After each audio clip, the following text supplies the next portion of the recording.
Sana buhay, sana buhay. Nga sa puwit. Sana buhay, maging mother na to si Chihuahua. Go, push, boy. Buhay. Buhay. Magandang buhay mga meme at for today's video ay manganganak na ang aso namin na si Chihuahua. Ayun oh. Anak na nga po siya. Kami nga pala ay excited at talaga namang inaabangan ang panganganak ng aming aso. Hindi nga pala ito ang unang beses na manganganak ang aso namin ito. Ngunit laging patay ang nagiging anak nito, kaya naman sana this time buhay na ang kanyang anak. Go! Push mo yan, boy! Auntie, push mo yan para hindi mo matay. Uy, ayun na. Buhay! At sobrang tuwa nga namin dito dahil akala namin ay mabubuhay na sa pagkakataong ito ang anak ni Chihuahua.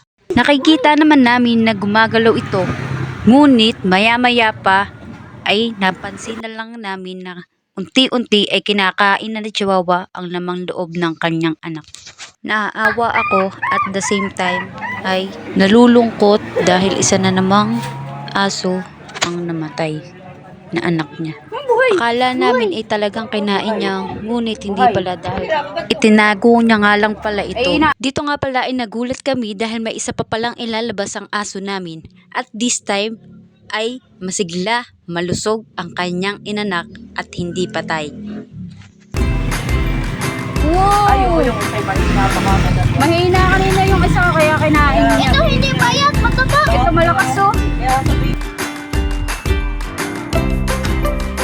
Congratulations, Chihuahua! Napaka-healthy naman itong anak ng isa. Tawa oh, nakatawa oh. Kanina yung mga lungkot na lungkot at